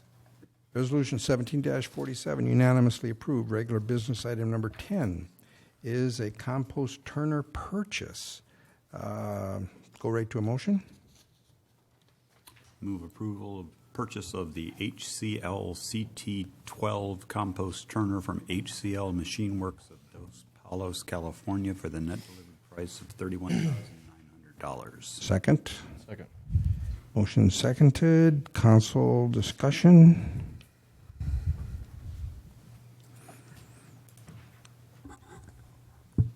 Public input.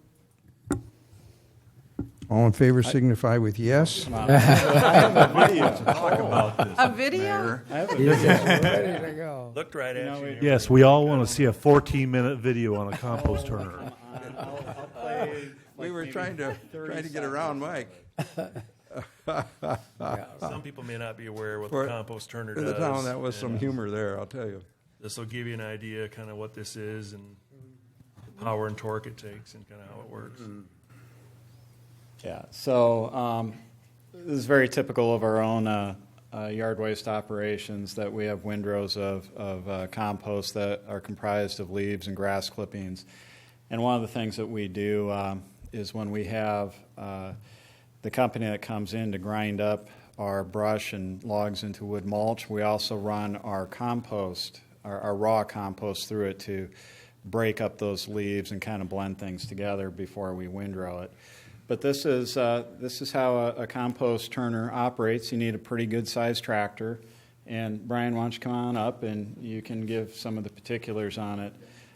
This is one of the larger ones. It's 12 feet wide, 6 foot tall, is the size of the row that we can handle.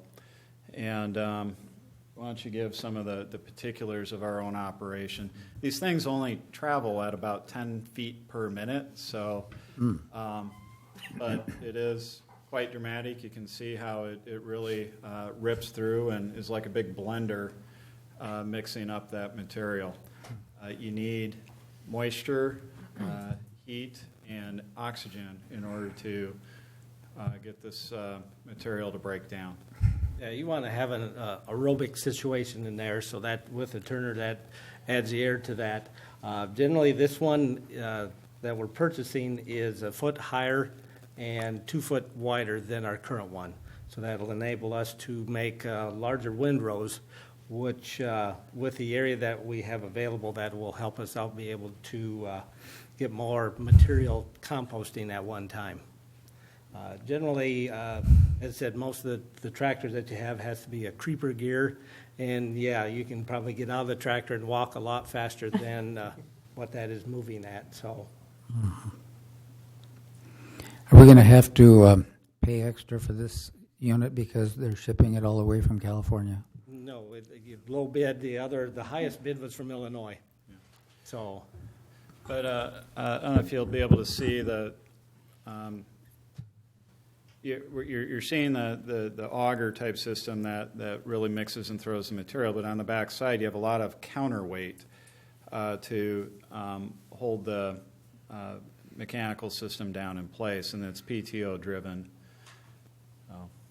What does that mean? it is also set up that if we need to inject water with the composter, there's hose and nozzle setup that is on it also. So again, you want moisture, heat, and oxygen. Again, the oxygen keeps it aerobic. You don't want it to become anaerobic, because then you'll start to get some odor from it. Generally with a windrow, you want it to try to produce a temperature of 125 to 150 degrees in the center of that windrow. What that does, you have to try to hold that for 2 weeks. What that'll do is kill off some of the weed seeds and some of the bacteria in the windrow that you don't want that to carry over if you have people that want to mix that for pots or on the lawn. And compost operations are, you have to have a DNR permit? For what we do not have to have a DNR permit. They have to come and approve the site, and you have to keep the citizens out of that area. The reason we do not have to have a permit, we do not take municipal solid waste or dead animals or use sewage water effluent for the liquid. We can do up to, I think, 2 tons a week of what they call pre-consumer food products, like fruits and vegetables that you prepare for dinner, the peelings and stuff like that. We can put that in there. Generally, Warburg will bring us out so many pounds per week. That's where we get some of it. I think currently the high school is looking at a future project to be able to bring some of their food products out. I just disposed of my Halloween pumpkin last weekend, so it's somewhere out there. So this is our operation, and about how many cubic yards or ton do we do in a year? For the last, we generally average 100 to 150 ton a year that leaves our facility. We've had a couple of years that we were up to around 300 ton. We saved it because Mike had some future projects that he needed some material for. And generally, we have a site out there where the citizens come out anytime and load up their own in buckets and using shovels. But we do have it set up where we will haul to the citizens for a certain fee. We have 3 different sizes for them. We have a delivery fee for that. We are also looking at contracting out screening operations to help eliminate some of the foreign debris or some of the sticks and stuff that get in here that don't quite break down. So the piece that we're replacing is 2001? 16 years old. 16 years old. I know we kind of wrapped up, but any council questions over the video? There's quite a bit of difference between the low bid and high bid in price of the piece of equipment. Yes. The reason being is that the other is the higher bids are sort of middle. You know, the one we're getting it from, they make it and sell their own. There is no middleman in the process, so that's why we got a better price. Factory direct. Factory direct. So it's the same product, just Yep. $20,000 difference. Yep. Wow.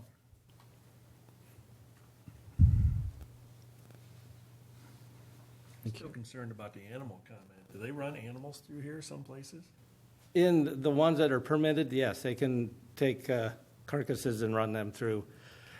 If you see, well, You're missing your cat. if you might see have a out problem. along the interstate, going around Waverly, you'll see piles of wood mulch. Yeah. That's Is that not really wood mulch, or? there- You got me concerned now. that is a way to dispose of dead animals because it creates heat and eventually there Okay, will be we're- nothing I we're- just left. got a bunch of that from my yard. I don't think. Okay, we're scaring, no, we are Let's not. just go away from that. Yeah, Adopt a we do highway not program. add stuff like that. I was curious, but I wish I wouldn't ask. So, Vegetables only. All right. okay. Okay. All in favor, this is the official one. All in favor signify with yes. Yes. Yes. Opposed with no. Officially approved. Regular business item number 11 is also a purchase. This purchase is of a dump truck box. Motion, please. I'll move approval of the purchase of the dump truck box and accessories from Tri-State Equipment of Dubuque, Iowa for a net delivered price of $63,128, which includes the optional camera and red LED light. Second, please.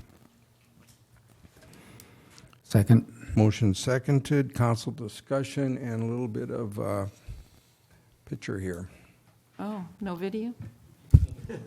No video, but this is just kind of a typical illustration of what you're getting is the dump box, the plow, and accessories. Yeah, it includes the dump box, hydraulics, the front plow, and the wing. Is this a hook lift truck? This is not a hook lift truck. We have a camera. There'll be a camera mounted so that the operator can see the wing itself and also in front of the wing and have a better view of seeing where that is operating at. The technology and pricing on the camera systems is really coming down. I mean, you think of your automobile, it's going to be standard in 2018 that every vehicle have a backup camera. It's just good safety, good accessory equipment to make it a safer operation. We have mounted one to our tandem setup that has a wing, and the operator really likes that. It doesn't have to try to lean up in the seat to try to look out the side window to see if he can see the corner of the wing. So Is there a trade-in of two vehicles that I'm seeing, a 2002 and a 2003? correct. So you're downsizing the number of trucks? And that's because our new facility, the doors are taller and wider, so it allows us to go from an 11-foot to a 12-foot front plow, and then to also get the mid-mount side wings on them. So we're able to have a more efficient operation, and so we're able to reduce the number of our single axle dump trucks from 6 down to 5, and then we also have the 2 tandem axles, the larger ones. Public input. All in favor signify with yes. Yes. Yes. Opposed with no. Approved. Regular business Thank item. you. Yeah. Regular business item number 12 is a resolve to do contract for our summer's ped ramp work. Formal motion.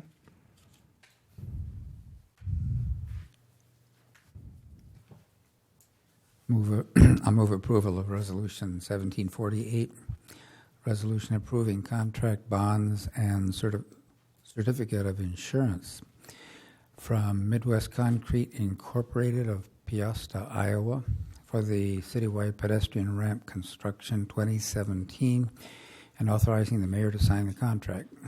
Second, please. Second. Council discussion.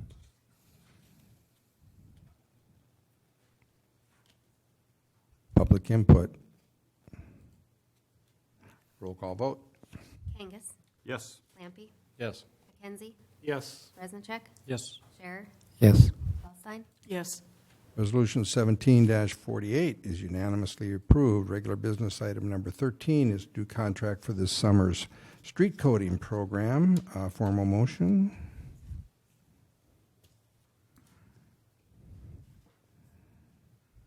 Move resolution 1749, a resolution approving contract bonds and certificate of insurance from Blacktop Service Company for the 2017 bituminous seal.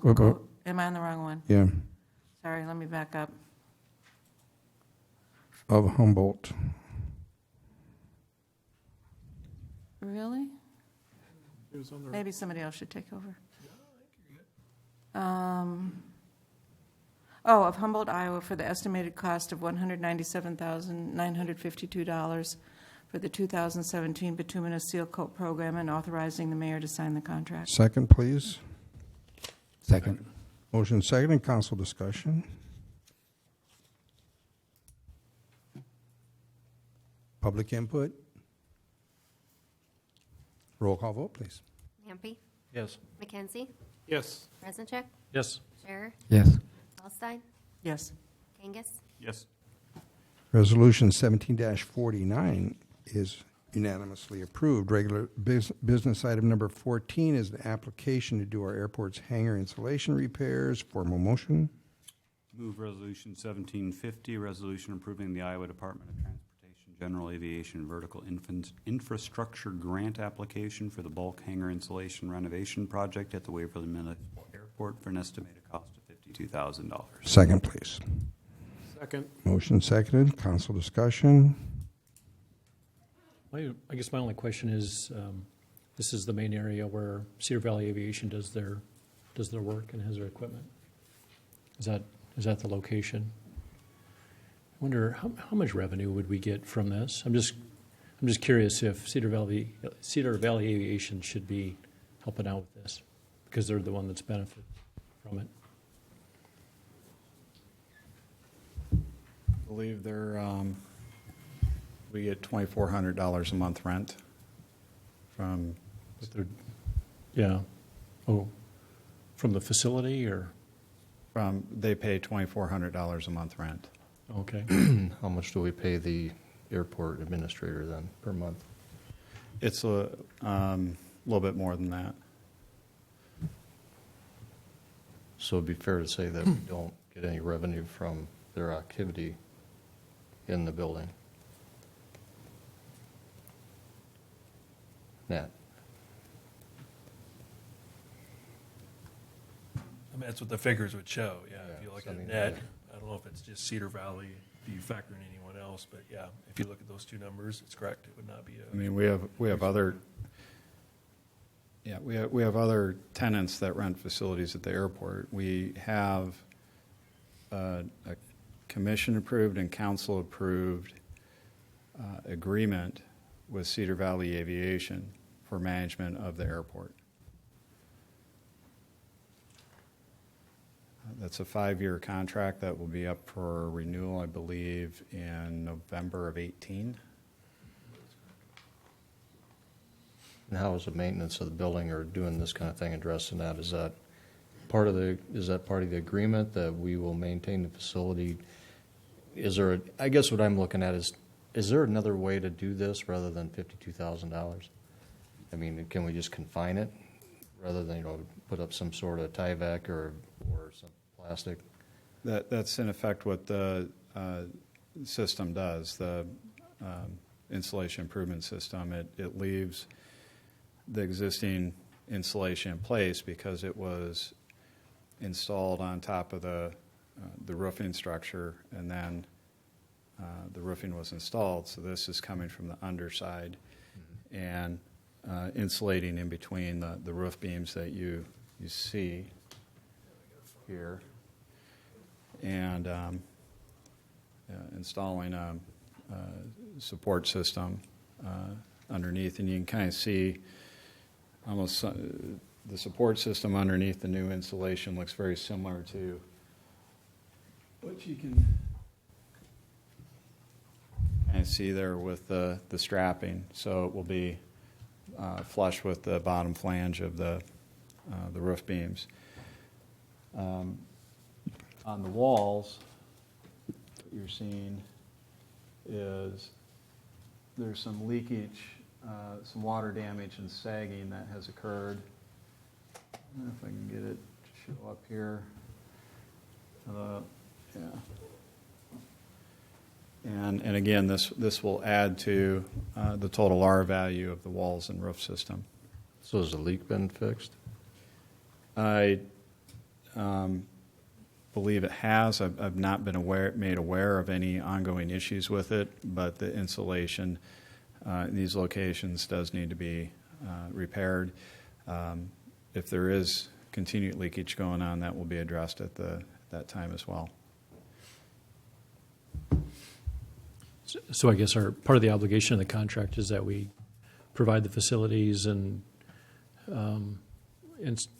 provide this type of insulation. I guess I'm just my concern is and this kind of goes back to the eminent domain as well, where that was even stated there that we did it to help this company lower their insurance costs, and now we're insulating a building to help them do business there. I continue to have a bad feeling about what we're doing with our taxpayer money. But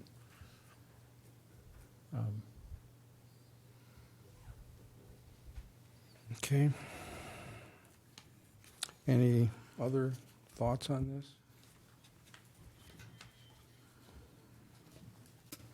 Any public input onto this item?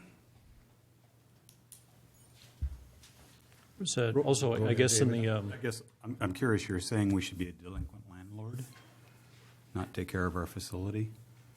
yeah, that's not relevant.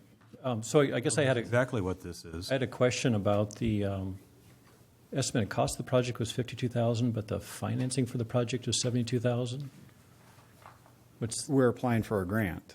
With the city has budgeted $50,000. This is our third attempt, at least our third attempt. It might even be our fourth attempt at this source of grant funding. Statewide, they only make $500,000 available for, in fact, about 100 general aviation airports. So what we have done is we have reduced the percentage of state funding down to only 45% of the project cost. That bumps us into a category that would get more points when competing against other airports. You can request for upwards of 70% state funding, but that gets you the minimum number of points when looking at these. So what this is illustrating is the facing on the insulation is deteriorating, and it's literally like powder coming down. I guess I was just looking at the numbers coats. here.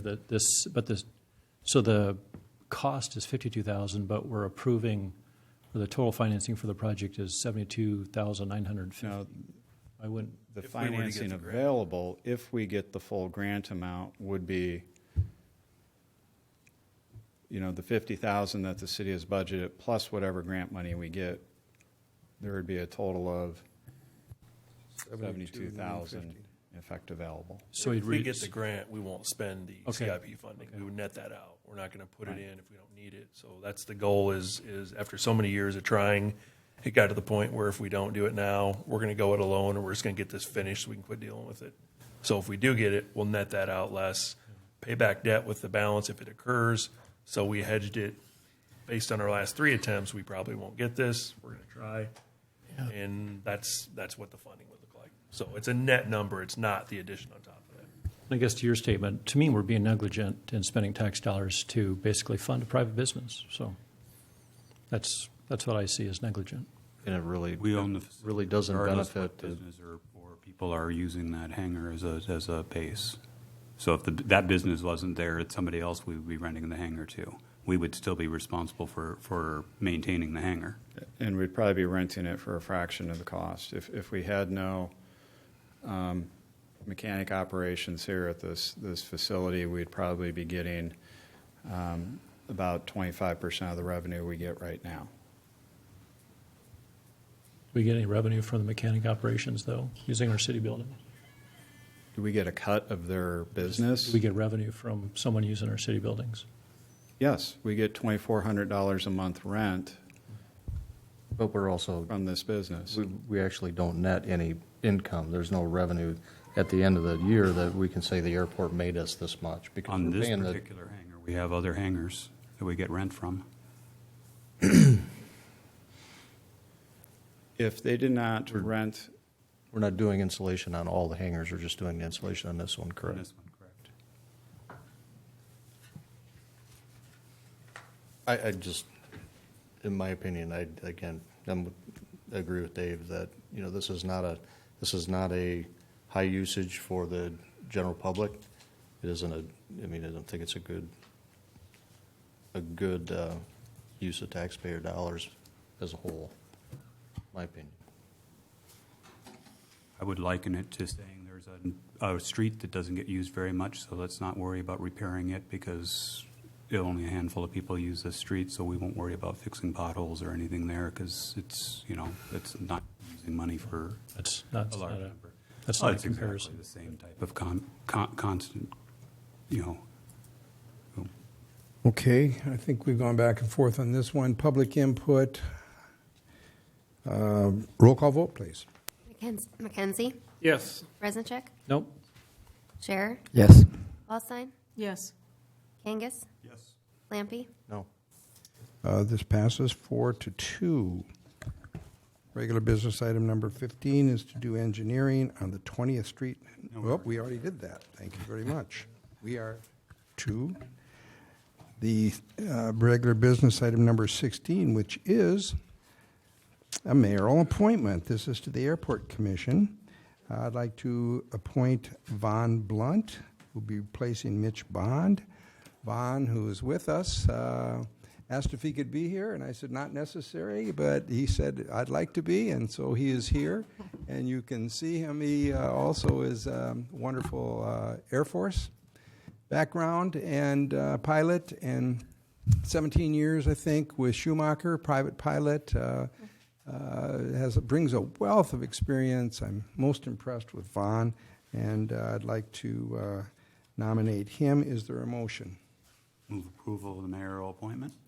Is there a second? Second. Discussion? And this is filling a vacant seat, and we have one more. The term expires here in May. Yes, so we'll have to address that very soon. Thank you for that. All in favor signify with yes. Yes. Yes. Opposed with no. Vaughn, welcome on board. Good to have you a part of that commission. You're going to add an awful lot. We have reports from the boards and commissions. The monthly financial report for February is in our hands. Any comments on this? Officially received. Board of Adjustments minutes from March 13th. Comments?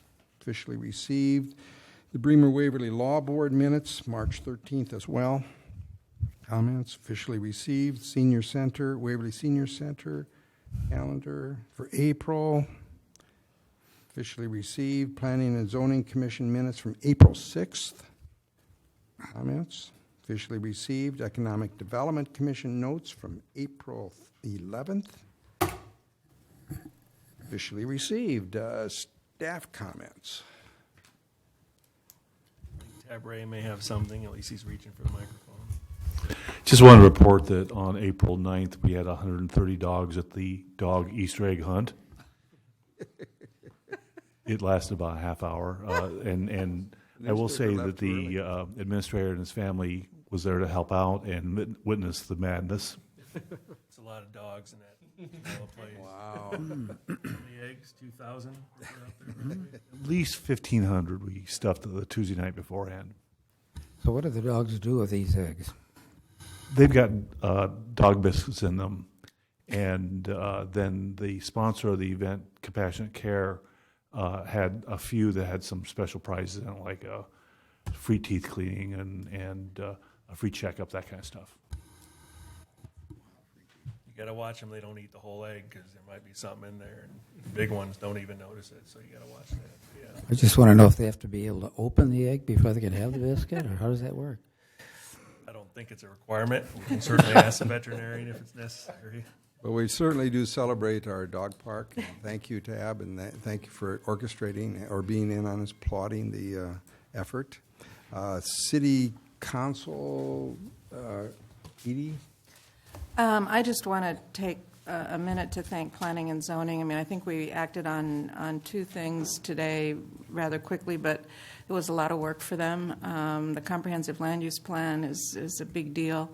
And the zoning, the details of these zoning changes take a long time to work through while keeping the bigger picture of the city in mind and, growing it in a way that is both practical and aesthetically pleasing. And so I just want to thank the Planning and Zoning Commission for their work. Yes, and great work, and I saw their testimony of Ms. Schroeder. This is really helpful for all of us to keep track of this outstanding commission. Dan? I'm good. David? Tim? No, I'm good. I know through some social media outlets, Paula Stevenson has been doing a good job of trying to promote, keep people apprised of the Highway 3 project, and having an opportunity to go through the back door at some of the businesses on Main Street and visit with them. They kind of ask that I bring it up here that if we as council people hear issues, concerns from citizens, businesses, that we should kindly direct them back to Paula and her group.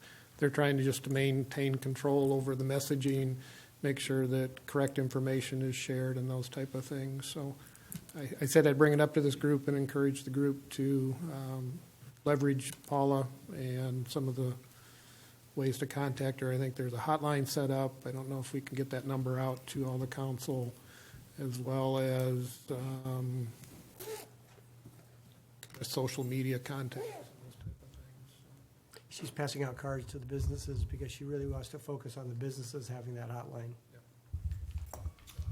Knowing Your that leadership. sometimes we get comments as we go around town, she just wanted to make sure that we're aware that she's there. And a couple of the business owners downtown preferred that we work through her versus trying to deal with it ourselves, just so they can keep tabs on what's going on and get correct information, accurate information out. Just to, excuse me, I said I Mr. didn't, Bryan. said I didn't have a comment, but Dan reminded me of, I went into Thompson's Shoes one day last week, and I asked the clerk, how you doing? Are you guys in any trouble? And she said, no, we're doing fine. People know how to find us. They come in the back door. We're not losing any business. I said, well, good for you. So I hope that's reflective of what's going on. Thank you for passing that on. Tim? I guess I did kind of wanted to circle back on what Justin had brought before us now. I don't know what's on our agenda for next week for discussion on topics, but that could be a potential just to kind of discuss as far as implications for openings, how we want to address that or address his question. We haven't had a chance, in public comment there, we don't respond directly to it, so Have it council's wishes, do you want that added to the study session? Yeah, I think so too. Brian. I wanted to give a shout out to the police department because I am a 2014 alumni of the Citizens Police Academy, and I was out wearing my shirt today, and someone who's in the current class introduced herself and we got into a conversation about all the good things that we've learned through that, and I think the police department need a congratulations for running that and the good work it does in the community and kind of spreading information about their job and what they're doing. So I kind of wanted to, remind people about the good work that they're doing with that. We give an exclamation mark behind your comment. This is crucial that be a tight relationship between the community and our policing department. No comments here. Motion to adjourn. move we adjourn. Second? All in favor signify with yes. Yes. Adjourned.